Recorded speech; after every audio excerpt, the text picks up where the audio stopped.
Je suis Maude et tu écoutes le deuxième épisode Café Papote du podcast S'élever en même temps que son enfant. Dans cette discussion entre amis, je réponds à la question de comment faire face à un refus catégorique d'un enfant de 2 ans. Salut et bienvenue sur le podcast S'élever en même temps que son enfant. Je suis Maude, coach certifiée chez Mercredi, mais surtout maman de 3 enfants. Sur ce podcast, je t'aide à conjuguer la bienveillance avec la réalité de ton quotidien de maman. Utiliser ton choix d'une parentalité bienveillante comme un accélérateur de ton propre développement personnel. T'aider à changer de regard sur les situations que tu vis avec ton enfant pour t'en servir, pour grandir et apprendre sur toi. Hey, salut, je suis contente de te retrouver pour ce deuxième épisode bonus que j'appelle Café Papote. Je déterre un petit peu donc le concept que j'utilisais à l'époque où je faisais des vidéos. Les cafés papotes, en fait, ce sont des épisodes que je veux courts. Alors, je me mets l'objectif de moins de 10 minutes. On y croit, parce que je suis bavarde. Bref, des épisodes où je réponds à une question qui m'a été posée directement en message privé sur Instagram ou par mail, mais également des questions que j'ai reçues via un formulaire que j'ai mis en place. Je te mettrai le lien en description, où tu peux me poser la question que tu te poses et ce formulaire est complètement anonyme. Je ne connaîtrai ni ton nom ni ton adresse mail, mais je m'en sers derrière pour effectivement faire ces petits épisodes courts à la manière d'une discussion entre amis, comme si nous étions des amis et que je te partage mon vécu, mon expérience, comment moi je ferais par rapport à la problématique que tu me poses. Alors c'est parti pour l'épisode. Comment faire face à un refus catégorique de l'enfant de 2 ans? Voici la question que j'ai reçue de la maman. J'ai un peu l'impression d'être dans le générique New York Unité Spéciale. Voici la question que j'ai reçue de la maman. Voici leurs histoires. La maman qui me pose la question se sent complètement désemparée. Elle se demande si elle doit laisser tomber, mais d'un autre côté, c'est pas toujours possible, et elle se demande quel serait le résultat dans la tête de son enfant. Elle se refuse de crier ou de menacer, parce qu'elle sait que les résultats ne sont pas probants. Mais alors, elle prend le cas particulier de l'habillement de son enfant, en fait. Elle m'explique que le matin, sa fille qui a 2 ans met beaucoup de temps à s'habiller, et tous les matins, pour elle, c'est un vrai jeu de funambule pour qu'elle accepte, et quelquefois, c'est un non catégorique. Elle me précise bien qu'une fois que sa fille est habillée, celle-ci accepte facilement de mettre son manteau et ses chaussures. C'est pas ça le problème. Alors, elle me partage qu'elle a essayé plusieurs astuces. Le jeu, en faisant parler les orteils, les autres parties du corps. Elle a aussi essayé de s'habiller en même temps que sa fille pour lui montrer comment faire. Elle a également fait la proposition de plusieurs présélections de vêtements, d'inverser l'ordre des préparatifs. Mais là, elle me dit que c'était pire. Et finalement, elle lui a dit lui expliquer qu'il faut s'habiller pour sortir parce qu'on ne peut pas aller chez sa nounou en pyjama et que sinon, elle pourrait tomber malade. Et la dernière option, c'est de la prendre de force et de l'habiller, que c'est comme ça. Mais là, elle me dit bien que elle ressent beaucoup de culpabilité et puis une grosse fatigue et de la colère pour sa fille. Donc, elle se sent un peu démunie face à ça.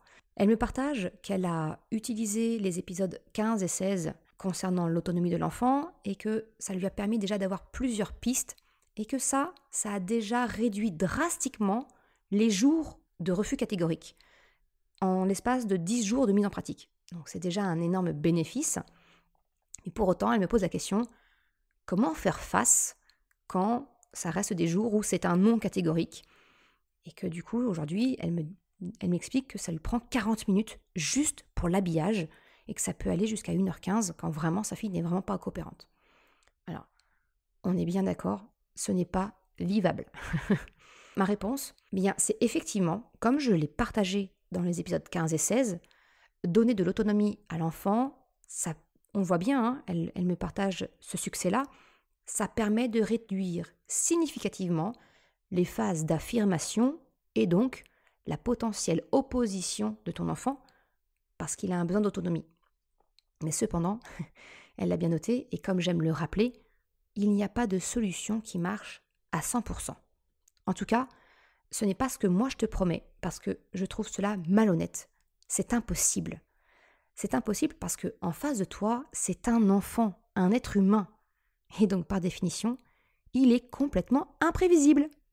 tout comme toi. Alors, personnellement, ce que je fais lorsque je fais face à un refus catégorique de mon enfant, eh bien, j'analyse dans un premier temps la situation. Et pour moi, il y a 2 cas de figure. Soit il s'agit d'une condition de sécurité vitale, le danger est réel, mesurable et donc vital. Et dans ces cas-là, il n'y a absolument aucune négociation possible. Ma propre limite, c'est la sécurité de mon enfant.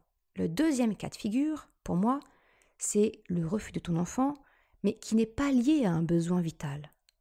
Et selon moi, c'est le cas de figure de l'exemple de la maman qui me pose la question. Et bien dans ces cas-là, je t'invite à creuser la question du pourquoi, de ton besoin.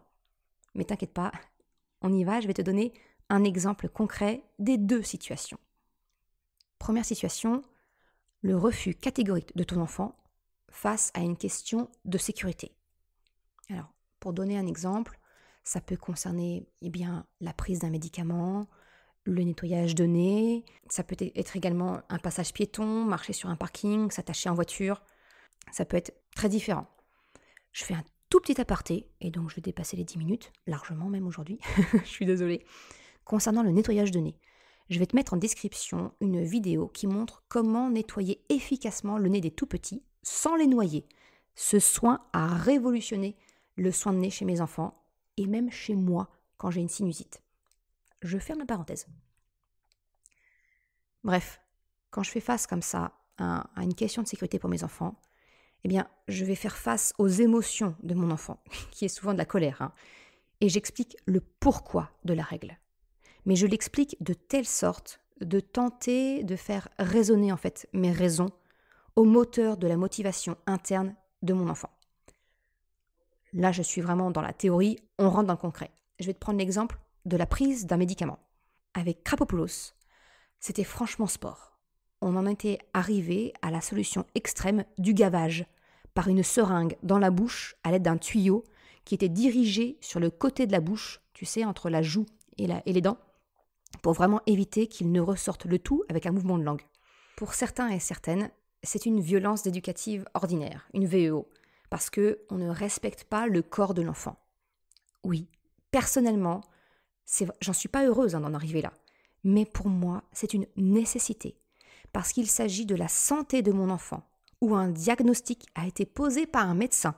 Il faut la prise d'un médicament pour aider le corps de mon enfant à guérir. Alors pour moi, même si ça peut s'apparenter à une VEO, on dépasse ma limite qui est la santé et la sécurité de mon enfant. J'y vais.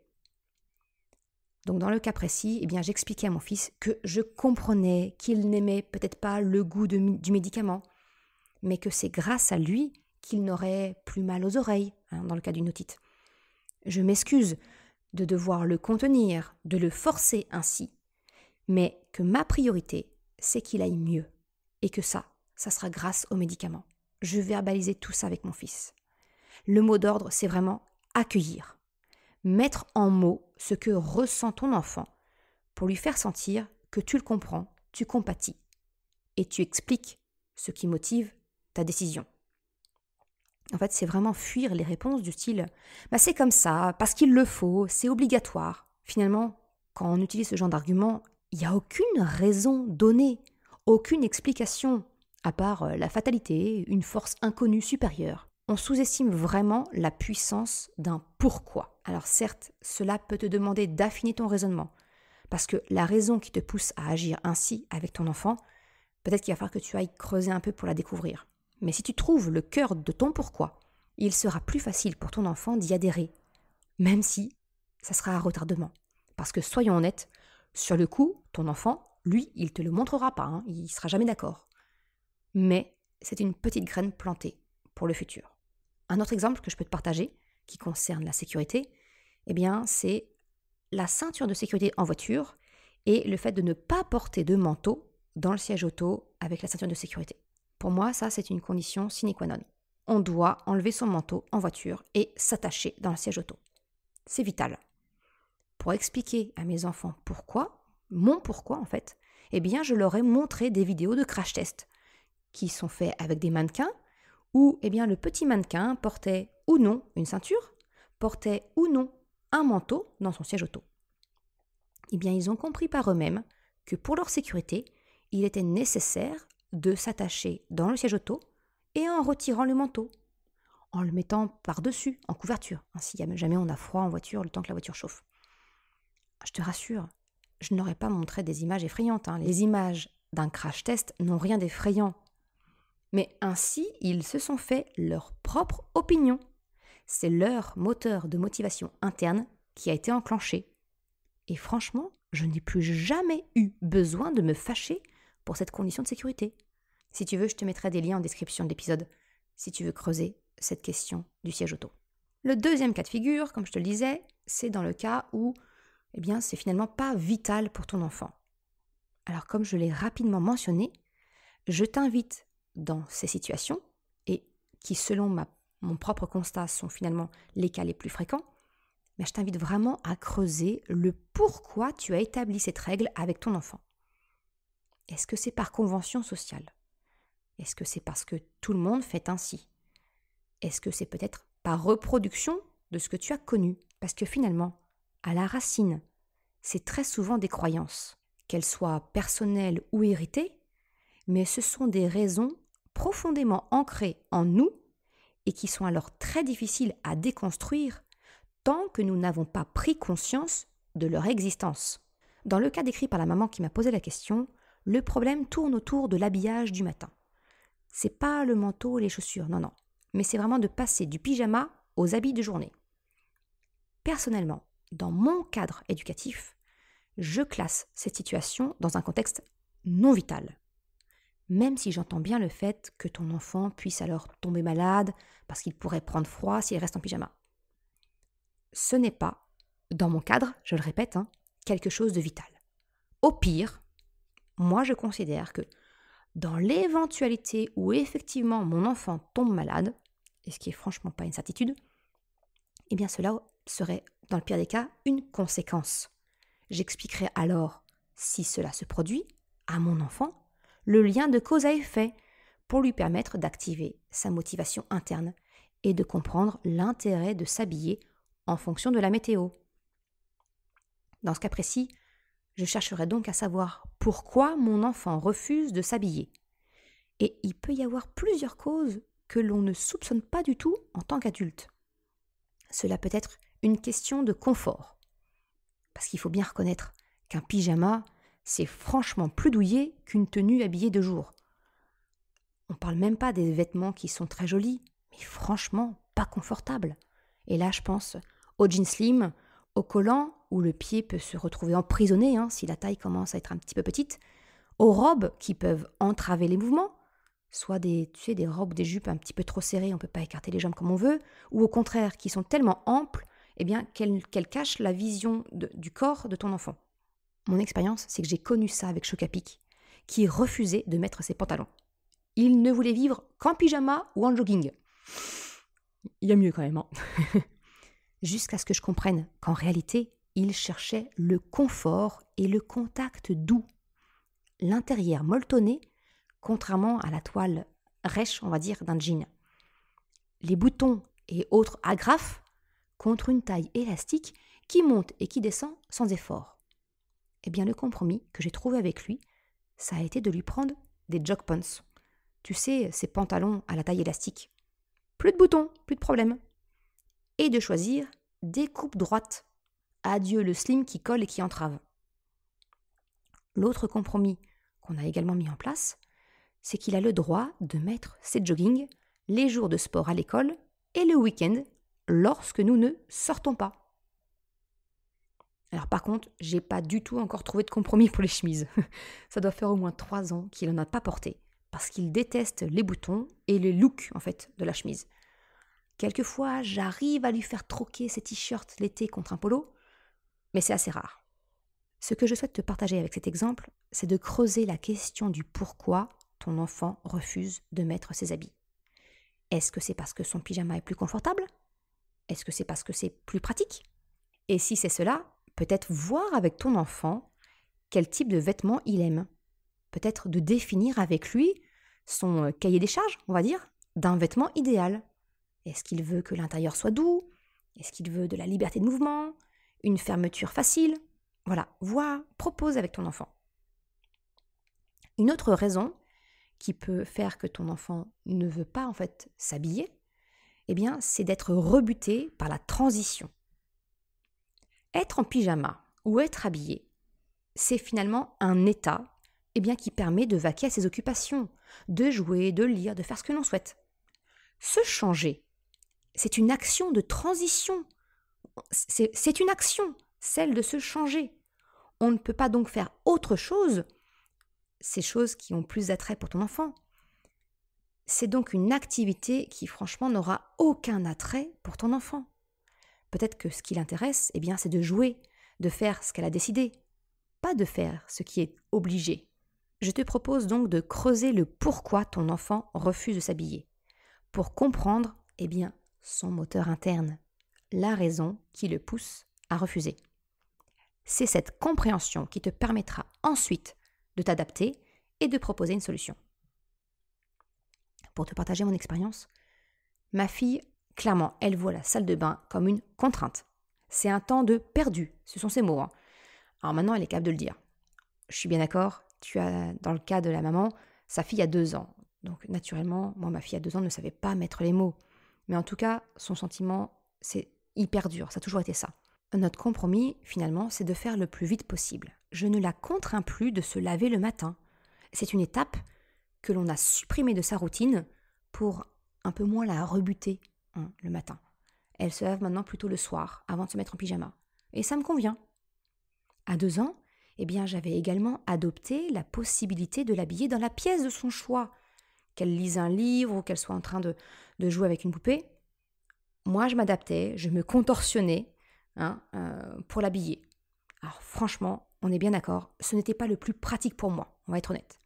Mais entre une crise de 40 minutes et un peu de contorsion, le temps qu'elle grandisse et que l'on puisse discuter de ce que l'on peut mettre en place pour satisfaire tout le monde, j'ai choisi ma bataille, comme on dit. Ma conclusion, c'est, je te dis pas spécialement de faire comme ça, je te donne vraiment des pistes, des axes de réflexion. Mais finalement, que ta fille parte en pyjama chez sa nourrice, qui est-ce que cela impacte le plus? Ton enfant ou toi? N'est-ce pas toi qui aurais l'impression de ne pas être un bon parent? Peut-être que tu aurais la peur de céder à ton enfant et d'être laxiste?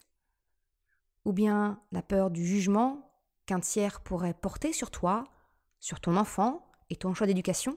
C'est de cela dont je te parlais, en mentionnant les croyances héritées ou personnelles, les conventions sociales. Alors, je ne te dis pas qu'il faut laisser ta fille partir en pyjama, mais de chercher à comprendre pourquoi elle ne veut pas s'habiller. Et comme ton enfant est encore petit, pour vraiment exprimer sa pensée, je rappelle dans le cas de la maman, elle a 2 ans, c'est peut-être à toi de lui faire des suggestions, des compromis, peut-être des habits adaptés à son goût, des journées qui sont définies, où on peut rester plus longtemps en pyjama. Tu vois, par exemple, moi je suis adulte, je suis de la team traînasser en pyjama, quelquefois. Ce qui n'est franchement pas du goût de mon mari. Lui, c'est limite s'il saute pas dans ses vêtements dès qu'il pose un orteil sur le sol. Ça peut être aussi, comme je l'ai proposé à mon fils, jogging, oui, mais uniquement si on reste à la maison. Pour conclure, ma proposition, quand tu fais face au refus catégorique de ton enfant, c'est d'abord d'évaluer la situation. Est-ce que c'est un contexte vital ou non? Et en fonction, c'est de définir le cadre clair ou bien de chercher la compréhension du pourquoi ton enfant refuse. Mais dans tous les cas, c'est de prendre le temps d'expliquer tes raisons pour solliciter le moteur de la motivation interne de ton enfant. Si tu veux aller un peu plus loin sur la question, je te recommande notamment les épisodes 19, qui s'appelle « Ce n'est pas lui qui décide », et également l'épisode 21, « Mon enfant ne m'écoute pas ». Je vais un peu plus en détail dedans. Je te remercie d'avoir écouté ce Café Papote, qui clairement ne remplit pas le cahier des charges de moins de 10 minutes. Mais voilà, au moins je t'ai donné la totalité de ce que je voulais dire sur le sujet. Tu trouveras toutes les informations et la retranscription sur le site mercredi.com. Si tu désires toi aussi me poser ta question pour que j'y réponde lors d'un prochain épisode, je t'invite à me faire part de ta question grâce au rapide formulaire que j'ai mis en place. Tu trouveras le lien en description de cet épisode ou bien sur mon site à la rubrique podcast. Si tu as aimé cet épisode, s'il t'a été utile, je t'invite à le partager, à en parler autour de toi. Ou si le cœur t'en dit, de me laisser une note et un commentaire de 5 étoiles sur Apple Podcast. Un grand merci à celles et ceux qui prennent le temps de le faire. Je te souhaite une excellente journée, après-midi, soirée, quel que soit le moment où tu écoutes, et je te dis à la semaine prochaine pour un nouvel épisode. Comme je te l'ai annoncé la semaine dernière, on va laisser passer tranquillement le 1er janvier, qui tombe le samedi, et donc je te donne rendez-vous le dimanche 2 janvier. À très bientôt. Ciao.